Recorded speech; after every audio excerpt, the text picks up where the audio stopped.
The shortage of qualified teachers, especially in specialized subjects, coupled with large class sizes, is creating problems in the effective delivery of the new curriculum. The situation is further worsened by inadequate infrastructure and limited resources, straining the ability of schools to implement the competency-based education successfully. A new report by Zizi Afrique Foundation and Usawa Agenda titled State of Education in Kenya shows that the country's education system is grappling with severe understaffing, inadequate ICT facilities, and physical infrastructure, all of which are hampering education development. The fact that teachers require support, we need more teachers, we need better teachers, but that even there are other ways than not just employing more teachers. There are ways of looking at the small schools and the big schools and how we can have the existing resource better shared. So it is thinking about out-of-the-box solutions, because all the time we have been boxed that we employ more teachers. The second thing that stands out is our preparedness towards the transition to senior school and the many things that need to be in place. But also the fact that it's not just government, all of us have a contribution to make. Limited infrastructure and technology further impede the successful implementation of the CBE, which emphasizes practical and project-based learning. Technology is here.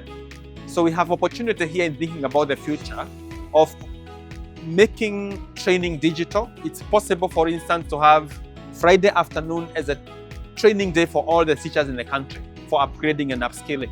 So how do we use technology to leapfrog, to disrupt what has been happening? So there is a big opportunity in getting our children to get the skills they need, but all of us have to be involved and have to support. And private sector has a role to play.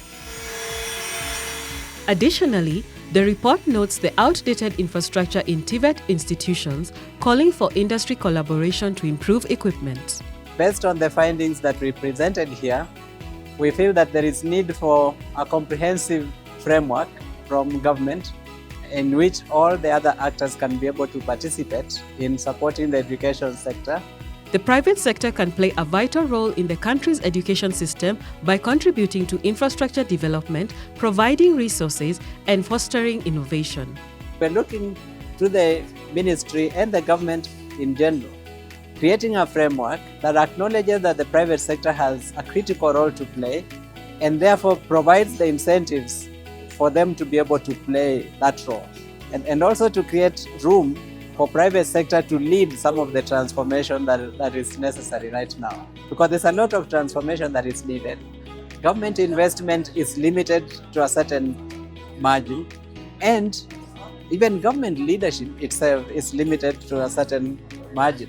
And that space can be occupied by the private sector, can be occupied by the civil society, can be occupied by communities, because they have an interest and a stake in the quality of education in the country. The sector's participation alongside civil society and communities is crucial due to limited government investment and leadership. Because we are in transition, there are a lot of moving pieces that we need to keep a steady eye on.